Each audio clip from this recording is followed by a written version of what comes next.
The Neverending Story, Chapter 4, Ygramul, the Many. Dire hunger and thirst pursued Atreyu. It was 2 days since he had left the swamps of sadness, and since then he had been wandering through an empty rocky wilderness. What little provisions he had taken with him had sunk beneath the black waters with Artax. In vain, Atreyu dug his fingers into the clefts between stones in the hope of finding some little root, but nothing grew there, not even moss or lichen. At first he was glad to feel solid ground beneath his feet, but little by little it came to him that he was worse off than ever. He was lost. He didn't even know what direction he was going in, for the dusky grayness was the same all around him. A cold wind blew over the needle-like rocks that rose up on all sides, blew and blew. Uphill and downhill he plodded, but all he saw was distant mountains, with still more distant ranges behind them, and so on to the horizon on all sides. And nothing living, not a beetle, not an ant, not even the vultures which ordinarily follow the weary traveler until he falls by the wayside. Doubt was no longer possible. This was the land of the dead mountains. Few had seen them, and fewer still escaped from them alive, but they figured in the legends of Atreyu's people. He remembered an old song.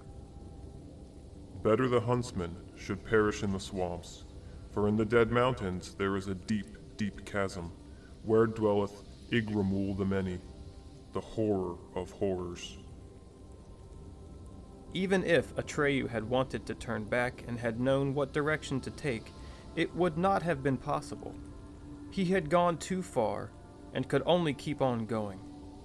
If only he himself had been involved, he might have sat down in a cave and quietly waited for death, as the greenskin hunters did. But he was engaged in the great quest. The life of the childlike empress and of all Fantastica was at stake. He had no right to give up. And so he kept at it, uphill and downhill.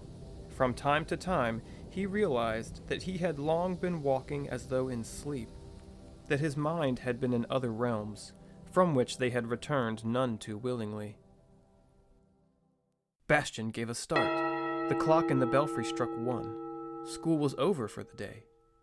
He heard the shouts and screams of the children running into the corridors from the classrooms, and the clatter of many feet on the stairs. For a while, there were isolated shouts from the street, and then the schoolhouse was engulfed in silence.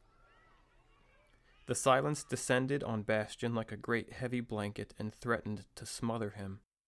From then on, he would be all alone in the big schoolhouse, all that day, all that night. There was no knowing how long. This adventure of his was getting serious. The other children were going home for lunch. Bastian was hungry too, and he was cold in spite of the many army blankets he was wrapped in. Suddenly he lost heart. His whole plan seemed crazy, senseless. He wanted to go home that very minute. He could just be in time. His father wouldn't have noticed anything yet. Bastian wouldn't have to tell him he had played hooky. Of course, it would come out sooner or later, but there was time to worry about that. But the stolen book? Yeah, he'd have to own up to that too. In the end, his father would resign himself as he did to all the disappointments Bastian had given him. Anyway, there was nothing to be afraid of. Most likely his father wouldn't say anything, but just go and see Mr. Coriander and straighten things out. Bastian was about to put the copper-colored book into his satchel, but then he stopped. "No," he said aloud in the stillness of the attic. "Atreyu wouldn't give up just because things were getting a little rough. What I've started, I must finish. I've gone too far to turn back. Regardless of what may happen, I have to go forward." He felt very lonely, yet there was a kind of pride in his loneliness. He was proud of standing firm in the face of temptation. He was a little like Atreyu after all. A time came when Atreyu really could not go forward.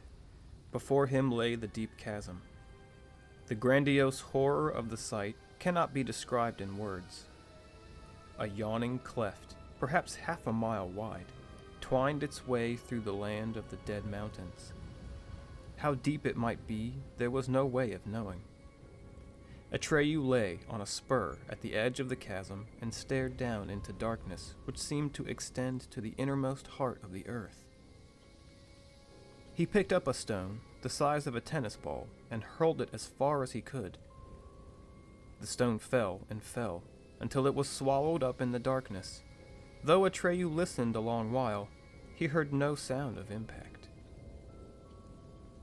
There was only one thing Atreyu could do, and he did it. He skirted the deep chasm. Every second he expected to meet the horrors of horrors, known to him from the old song. He had no idea what sort of creature this might be.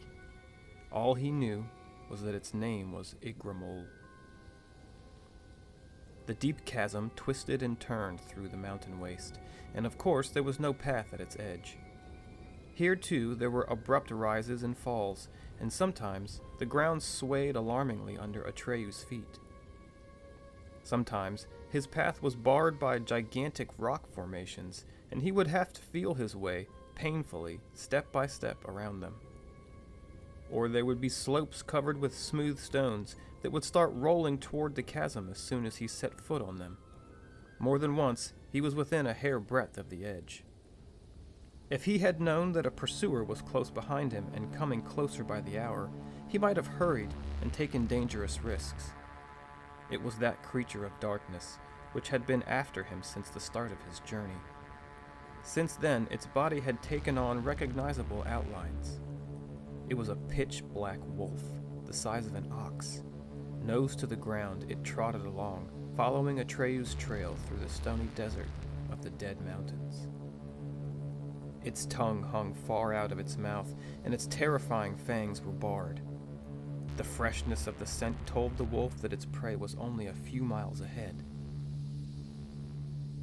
But suspecting nothing of his pursuer, Atreyu picked his way slowly and cautiously. As he was groping through the darkness of a tunnel under a mountain, he suddenly heard a noise that he couldn't identify, because it bore no resemblance to any sound he had ever heard. It was a kind of jangling roar. At the same time, Atreyu felt that the whole mountain about him was trembling, and he heard blocks of stone crashing down its outer walls. For a time, he waited to see whether the earthquake, or whatever it might be, would abate. Then, since it did not, he crawled to the end of the tunnel and cautiously stuck his head out. And then he saw. An enormous spiderweb was stretched from edge to edge of the deep chasm, and in the sticky threads of the web, which were as thick as ropes, a great white luck dragon was struggling, becoming more and more entangled as he thrashed about with his tail and claws. Luck dragons are among the strangest animals in Fantastica. They bear no resemblance to ordinary dragons, which look like loathsome snakes and live in deep caves, diffusing a noxious stench and guarding some real or imaginary treasure. Such spawn of chaos are usually wicked and ill-tempered. They have bat-like wings, with which they can rise clumsily and noisily into the air, and they spew fire and smoke. Luck dragons are creatures of air, warmth, and pure joy. Despite their great size, they are as light as a summer cloud, and consequently need no wings for flying. They swim in the air of heaven as fish swim in water. Seen from the earth, they look like slow lightning flashes. The most amazing thing about them is their song. Their voice sounds like the golden note of a large bell, and when they speak softly, the bell seems to be ringing in the distance. Anyone who has heard this sound will remember it as long as he lives and tell his grandchildren about it. But the luck dragon Atreyu saw could hardly have been in a mood for singing. His long, graceful body, with its pearly pink and white scales, hung tangled and twisted in the great spiderweb. His bristling fangs, his thick, luxuriant mane, and the fringes on his tail and limbs were all caught in the sticky ropes. He could hardly move. The eyeballs in his lion-like head glistened ruby red. The splendid beast bled from many wounds, for there was something else, something very big, that descended like a dark cloud on the dragon's white body. It rose and fell, all the while changing its shape. Sometimes it resembled a gigantic long-legged spider with many fiery eyes and a fat body encased in shaggy black hair.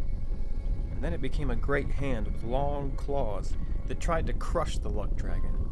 And in the next moment it changed to a giant scorpion, piercing its unfortunate victim with venomous sting. The battle between the two giants was fearsome. The luck dragon was still defending himself, spewing blue fire that singed the cloud monster's bristles. Smoke came whirling through the crevices in the rock, so foul-smelling that Atreyu could hardly breathe. Once the luck dragon managed to bite off one of the monster's long legs, but instead of falling into the chasm, the severed leg hovered for a time in midair, then returned to its place in the black cloud body. And several times the dragon seemed to seize one of the monster's limbs between its teeth, but bit into the void.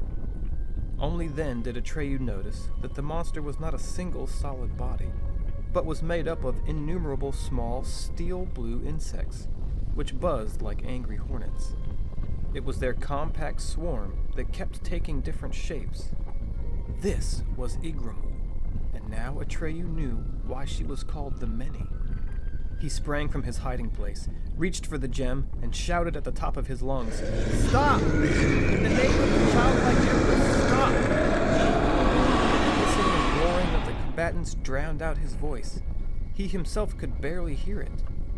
Without stopping to think, he set foot on the sticky ropes of the web, which swayed beneath him as he ran. He lost his balance, fell, clung by his hands to keep from falling into the dark chasm, pulled himself up again, caught himself in the ropes, and fought free and hurried on. At last, Ygramul sensed that something was coming toward her.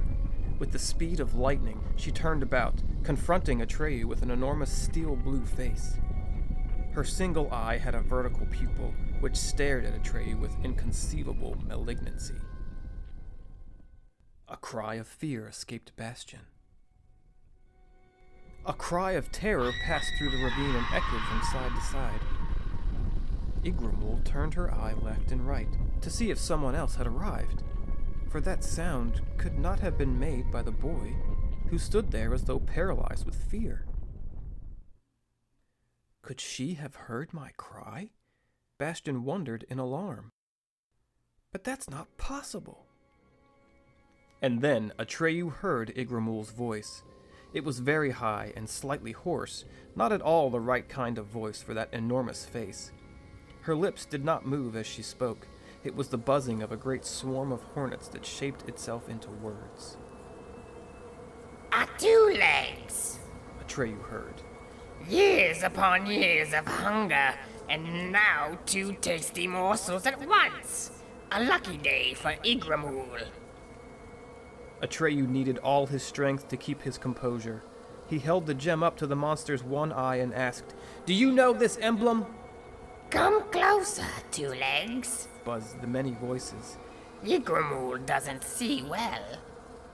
Atreyu took one step closer to the face. The mouth opened, showing innumerable glittering feelers, hooks and claws in place of a tongue. "Still closer," the swarm buzzed. He took one more step, which brought him near enough to distinguish the innumerable steel-blue insects, which whirled around in seeming confusion. Yet the face as a whole remained motionless. "I am Atreyu," he said. "I have come on a mission from the childlike empress," "Most inopportune," said the angry buzzing after a time. "What do you want of Ygramul? As you can see, she is very busy." "I want this luck dragon," said Atreyu. "Let me have him." "What do you want him for, Atreyu 2 legs?" "I lost my horse in the swamps of sadness. I must go to the Southern Oracle, because only Uyalala can tell me who can give the childlike empress a new name. If she doesn't get one, she will die, and all of Fantastica with her. You too, Ygramul." "Ah," the face drawled. "Is that the reason for all the places where there's nothing?" Yes, said Atreyu. So you too know of them, but the Southern Oracle is too long a journey for a lifetime. That's why I'm asking you for this luck dragon. If he carries me through the air, I may get there before it's too late. Out of the whirling swarm that made up the face came a sound suggesting the giggling of many voices. You're all wrong, Atreyu Two Legs. We know nothing of the Southern Oracle and nothing of Uyalala, but we do know this dragon cannot carry you. And even if he were in the best of health, the trip would take so long that the childlike Empress would die of her illness in the meantime.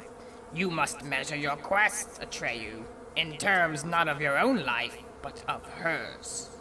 The gaze of the eye with the vertical pupil was almost unbearable. That's true, he said in a small voice. Besides, The motionless face went on. the luck dragon has Ygramul's poison in his body. He has less than an hour to live. Then there's no hope, Atreyu murmured. Not for him, not for me, not for you either, Ygramul. Oh well, The voice buzzed. Ygramul would at least have had one good meal. But who says it's Ygramul's last meal? She knows a way of getting you to the Southern Oracle in a twinkling. But the question is, will you like it? What is the way? That is Ygramul's secret. The creatures of darkness have their secrets too, Atreyu Two Legs. Ygramul has never revealed hers. And you too must swear you'll never tell us so, for it would be greatly to Ygramul's disadvantage if it were known. Yes, greatly to her disadvantage. I swear. Speak. The great steel blue face leaned forward just a little and buzzed almost inaudibly. You must let Ygramul bite you. Atreyu shrank back in horror. Ygramul's poison The voice went on. kills within an hour. But to one who has it inside him, it gives the power to wish himself in any part of Fantastica he chooses. Imagine if that were known. All Ygramul's victims would escape her. An hour? Cried Atreyu. What can I do in an hour? Well, Buzzed the swarm. at least it's more than all the hours remaining to you here. Atreyu struggled with himself. Will you set the luck dragon free if I ask it in the name of the childlike empress? He finally asked. No, Said the voice. you have no right to ask that of Ygramul even if you are wearing Orin, the gem. The childlike empress takes us all as we are. That's why Ygramul respects her emblem. Atreyu was still standing with bowed head. Ygramul had spoken the truth. He couldn't save the white luck dragon. His own wishes didn't count. He looked up and said, "Do what you suggested." Instantly, the steel blue cloud descended on him and enveloped him on all sides. He felt a numbing pain in the left shoulder. His last thought was, "To the Southern Oracle!" Then the world went black before his eyes. When the wolf reached the spot a short time later, he saw the giant spiderweb. But there was no one in sight.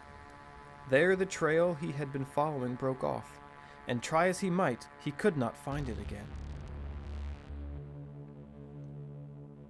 Bastian stopped reading. He felt miserable, as though he himself had Ygramul's poison inside him. "Thank God I'm not in Fantastica," he muttered. "Luckily, such monsters don't exist in reality. Anyway, it's only a story." But was it only a story? How did it happen that Ygramul, and probably Atreyu as well, had heard Bastian's cry of terror? Little by little, this book was beginning to give him a spooky feeling.